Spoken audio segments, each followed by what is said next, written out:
Hello guys, welcome to my YouTube channel Tech Wisdom, and in this video I'm going to show you how to turn off vanishing mode on your Instagram chats. Without further ado, let's start the video. First of all, go to your Instagram profile and go to the chat option, and here you can see the circle option on the right side of the chat.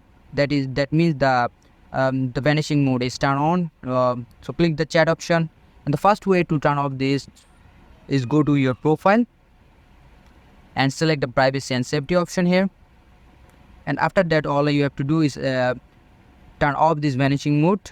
Just click it and it will be turned off, and go back and you can see the vanishing mode is turned off.